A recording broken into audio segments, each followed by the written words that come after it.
नमस्कार किसान भाइयों, स्वागत है एक बार फिर से आपका किसान ही चैनल में। दोस्तों, बहुत सारे किसान भाइयों ने कमेंट किया था। एक मिथिलेश कुमार जी हैं, उन्होंने भी बोला था कि बेसल डोज आपने क्या क्या डाला था, उस पर एक वीडियो बनाइए, आपकी फसल जो है बहुत अच्छी है। तो चलिए आज के इस वीडियो में आप लोग बहुत ध्यान से देखिएगा, ध्यान से सुनिएगा। हम आपको जो भी हमने अप्लाई किया है अपने खेत में बेसल डोज में, वो हम पूरा आपको डिटेल में बताने वाले हैं। और जो हमने इस्तेमाल किया है, आपको एक भी चीज़ ऐसी नहीं बताएंगे जो हमने नहीं इस्तेमाल की है। आप फसल देख सकते हैं, हमारी इस तरीके से फसल चल रही है। और ये फसल हमने 15 अक्टूबर को प्लांट किया था।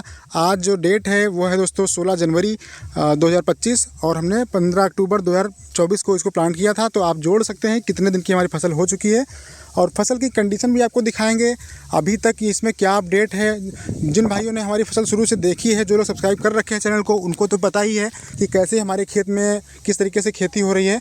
और अभी हम आपको दिखा देते हैं, एक अपडेट दिखा देंगे थोड़ा सा, क्योंकि हमने एक जगह पर जो पत्तियां काटी थी, यहाँ देखिए आपको ऐसे दिखेगा नहीं कि हमारे फसल में टमाटर कितना लगा हुआ है, लेकिन ऐसे तो देखेंगे आपको तो जनरली ऐसे ही दिखेगा, सब छोटा छोटा इस तरीके से दिखेगा। जहाँ भी फल तो बहुत लगा हुआ है, ये देखिए इतना फल ऐसे दिखता है, लेकिन सारे फल दिखते नहीं हैं। हमने एक जगह पर थोड़ा सा जो पत्तियां हैं वो काटी थी, काफ़ी भाइयों को हमने दिखाया भी था। और गुच्छे देखिए कितने बड़े बड़े लगते हैं। ये वैरायटी, काफ़ी लोग पूछते हैं कि वैरायटी कौन सी है, तो ये जो वैरायटी है जो देखिए हमसे ऊपर निकल चुकी है, और ये वैरायटी है सिंजेंटा की हिमशिखर, और हमने साहो भी लगाया हुआ है।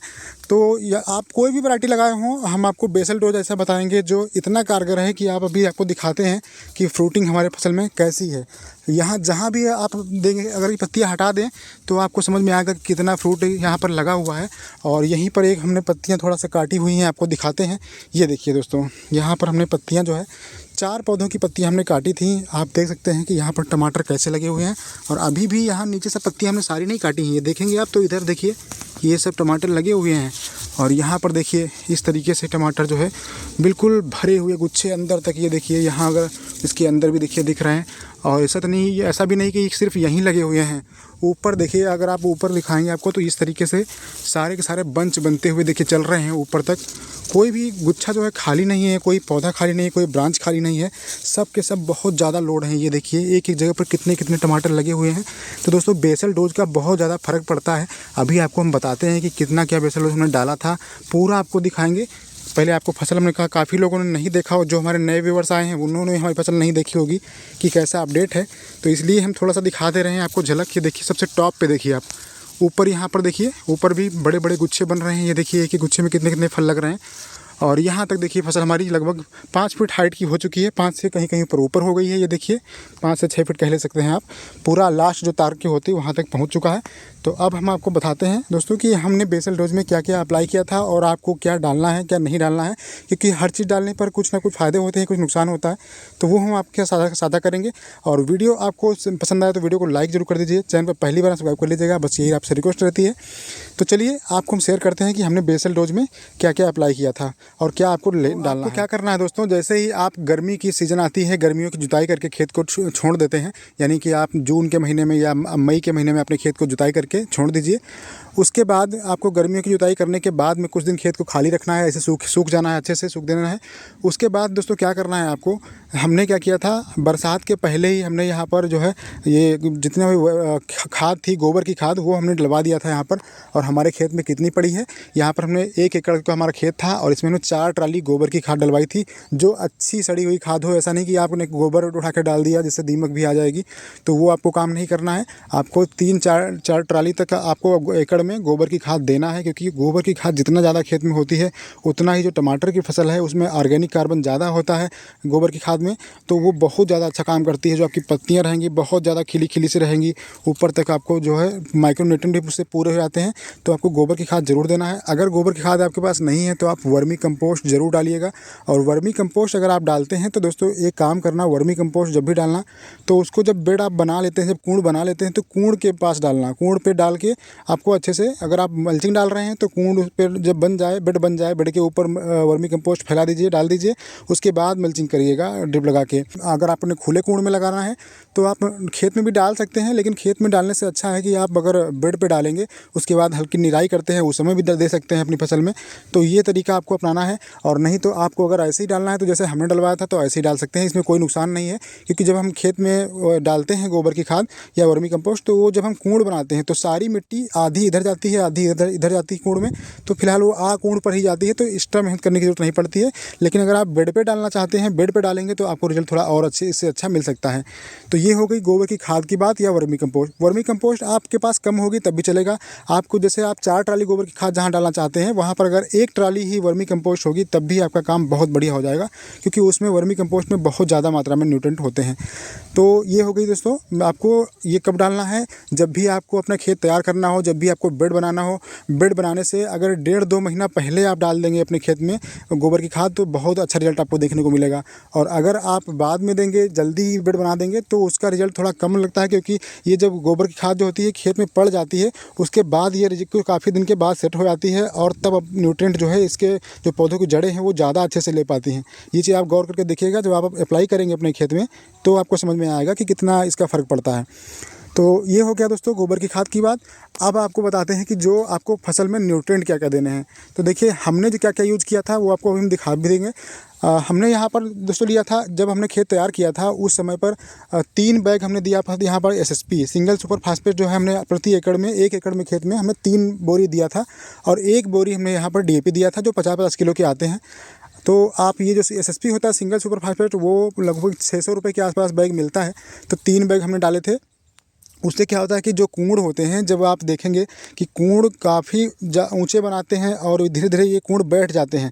तो यहाँ पर दोस्तों ये जो कूड़ आपको बनाना है वो थोड़ा ऊंचाई के ही बनाना है। और SSP जो होता है सिंगल सुपर फास्फेट वो कूड़ की जो मिट्टी होती है उसको काफ़ी दिनों तक इसको बैठने नहीं देता है, बिल्कुल जो है ठोस नहीं होते हैं। अगर आप सिर्फ DAP डालेंगे तो उसका एक नुकसान होता है, DAP जो है इसको कम्पैक्ट कर देती है मिट्टी को, तो कूड़ में जड़ों का विकास थोड़ा कम हो पाएगा। जो कूड़ की मिट्टी है वो एकदम नीचे की तरफ बैठ जाएगी और सख्त हो जाती है।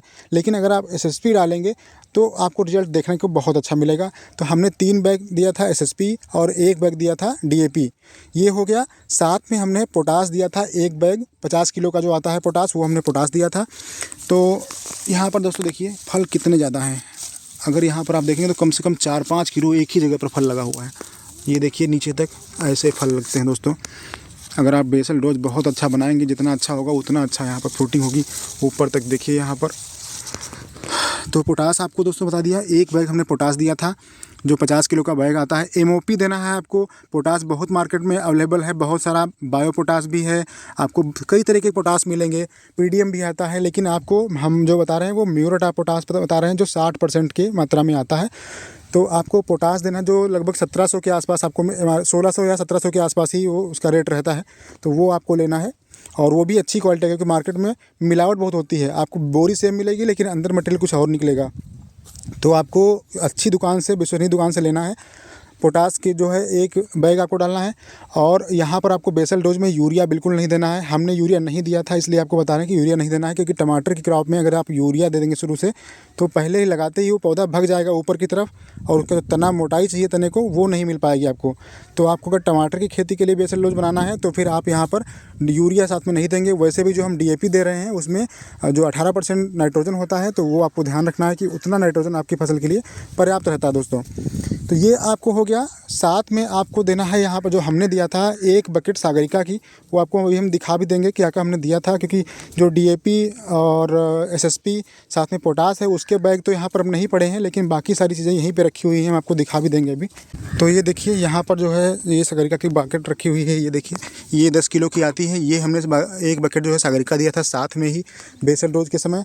और एक चीज़ आपको दिखाते हैं जो आपको देना है वो बहुत ही ज़रूरी है दोस्तों, क्योंकि बाद में वो एप्लीकेशन नहीं हो पाता है उतना अच्छा।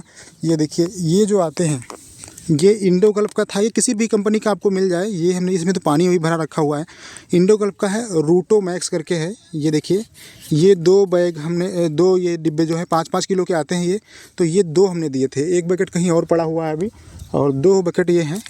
ये देखिए रूटो मैक्स करके आता है, रूटो मैक्स गोल्ड, ये हमने दिया था। इसमें है क्या बेसिकली, ये जो है सूक्ष्म तत्व होते हैं, माइक्रोन्यूट्रिएंट होते हैं। तो ये पहले अगर आप दे देंगे तो बहुत ज़्यादा काम करते हैं। इसमें देखिए क्या क्या है, ऑर्गेनिक मैटर है, पोटेशियम है, और ये क्या है, एल्जीनिक एसिड है, एमिनो एसिड है, नाइट्रोजन है, कैल्शियम है, आयरन है, मैग्नीशियम है, सल्फर है, सोडियम है, फास्फोरस है और कॉपर है। इतनी चीज़ें दोस्तों इसमें आपको देखने को मिल जाती हैं। और ये छोटे छोटे दाने जैसे होते हैं इसमें डिब्बे में भरे होते हैं। तो हमने क्या किया था, वो सारा फर्टिलाइज़र एक ही में मिक्स कर लिया था अच्छे से, और मिक्स करने के बाद में यहाँ पर जो है दिया था। तो इतना दोस्तों ये हो गया। आपको ध्यान रखना है कि जो चीज़ें हमने मिलाई हैं, वो जो हमने डाला था वही आपको हमने बताया है। इसके अलावा हम कोई ऐसी चीज़ नहीं बता रहे हैं जो हमने नहीं डाला है और आपको कहते हैं कि आप इस्तेमाल कीजिए। इतना हमने बेसल डोज में दिया था और उसका आप रिज़ल्ट देख सकते हैं दोस्तों। हम जैसे बताते रहते हैं, हर वीडियो में आपको दिखाते भी हैं। तो अगर आप इतना सब कुछ देंगे, और उसके बाद भी बहुत सारी चीज़ें ऐसी होती हैं कि सिर्फ बेसल डोज देने से ही दोस्तों नहीं हो जाता है। हम आपको हर वीडियो में बताते हैं कि सिर्फ अगर आप बेसल डोज देंगे, उसके बाद कोई देख रेख उतनी नहीं करेंगे, तो ऐसा नहीं कि आपकी फसल बहुत अच्छी हो जाएगी। बेसल डोज से क्या होता है कि आपको एक सपोर्ट मिल जाता है शुरुआत में पौधे को ग्रो करने के लिए, और उसका असर जो है बेसल डोज का वो बहुत ज़्यादा 1-1.5 महीना 2 महीना रहता है। उसके बाद उसका असर नहीं रहता है, उतना अच्छा काम नहीं करता है। तो इसके लिए आपको सपोर्ट के लिए बाद में ज़रूरत पड़ती है, जो देने की फसल में अपने न्यूट्रिएंट देने की ज़रूरत पड़ती है। तो ये आपको ध्यान रखना है। इतना आप डाल के कर दीजिए, पौधे को ट्रांसप्लांट कीजिएगा अपने यहाँ पर। और ये जो हमने बताए हैं फर्टिलाइज़र, वो सारे के सारे आपको जुताई की जो आखिरी जुताई होती है पाटा लगाने से पहले, उसमें आपको मिलाना है। उसके बाद ही बेड बनाने हैं, बस इतना आपको ध्यान रखना है। और बेड बनाने के बाद आपको ये काम करना कब है दोस्तों, बेड जब भी आप बनाएं तो कम से कम 15 दिन पहले ही बेड बना दें, ताकि जो आप यहाँ पर खाद फर्टिलाइज़र देंगे, क्योंकि हमने भी दिया था, तो 15 दिन पहले ही हमने बना के उसमें जो है मल्चिंग बिछवा दी थी। क्योंकि इससे होता क्या है कि उसको फर्टिलाइज़र को सेट होने में, वहाँ जो न्यूट्रिएंट है उनको मिट्टी में बढ़िया से घुलनशील मात्रा में उपलब्ध पौधे को लेने के लिए वो 15 दिन का समय लगभग लग जाता है। 2 हफ्ते का समय तो लगता ही लगता है। तो इस चीज़ का आपको ध्यान रखना है कि 15 से 20 दिन पहले आप हो सके तो कूड़ बना दें अपने खेत को बढ़िया से, और मल्चिंग बिछा दें। मल्चिंग नहीं बिछा रहे हैं तो आप कोई दिक्कत नहीं, तो आप कूड़ बना दीजिए अच्छे से। उसके बाद उसकी ट्रांसप्लांटिंग करिए। उसमें समस्या एक होती है किसान भाइयों को, कि जैसे मल्चिंग आप नहीं बिछा रहे हैं, तो अगर आप 15 दिन पहले कूड़ बना देंगे तो उसमें खरपतवार बहुत उग जाते हैं। तो उस कंडीशन में आप ना बनाएं तो भी चलेगा, लेकिन अगर आप बना देते हैं तो ज़्यादा अच्छा रहता है। जैसे ही पौधे को आप ट्रांसप्लांट करते हैं तो पौधा आपका बहुत जल्दी, उसमें जैसे ही जड़ें विकसित होती हैं तो पौधा आपका बहुत अच्छे से वो जो न्यूट्रिएंट को ले लेता है। बहुत लोग कहते हैं कि दाल टाइप में जो बेंटोनाइट सल्फर आता है वो वाला भी आप डाल सकते हैं, लेकिन वो हमने तो इस्तेमाल नहीं किया था। आप लोगों के पास अवेलेबल हो तो आप ले सकते हैं, उसका कोई वहाँ पर रिएक्शन नहीं है। आप सल्फर जो दानेदार होता है, जो दाल जैसा दिखता है, उसको बेंटोनाइट सल्फर कहते हैं, वो वाला आप ले सकते हैं। सस्ता भी मिलता है, 30, 35, 40 रुपये किलो मिल जाता है। तो वो आप 10 किलो तक ले सकते हैं एकड़ में। तो उतना आप डाल के इसमें फसल को अपनी बहुत अच्छा बना सकते हैं, जैसे कि हमारी फसल है। और बाद में देख रेख कैसे करनी है वो तो आपको हम बताते रहते हैं। तो चैनल को इसीलिए कहते हैं कि आप चैनल को सब्सक्राइब जरूर कीजिए, और अपने जो दोस्त हैं, अपने जो किसान भाई हैं, उनको भी आप साझा कीजिए जानकारी, ताकि अच्छे से अच्छा उनको जानकारी मिल सके। अगर आप लोगों को जो हमने यहाँ पर ट्रांसप्लांटिंग से लेकर के और अब तक, यानी फर्स्ट हार्वेस्टिंग तक का अगर आपको वीडियो चाहिए कि हमने क्या क्या इसमें खाद दी है, ड्रिप के माध्यम से हो या फिर स्प्रे के माध्यम से आप जो हमने दिया है, उसके बारे में अगर आपको वीडियो चाहिए तो आप लोग कमेंट में ज़रूर लिखिएगा, हम ज़रूर आपको वीडियो देंगे। चलिए मिलते हैं, जानकारी अच्छी लगी तो लाइक ज़रूर कीजिए। मिलते हैं ऐसे नए वीडियो में नए टॉपिक के साथ, तब तक के लिए नमस्कार दोस्तों, जय हिंद।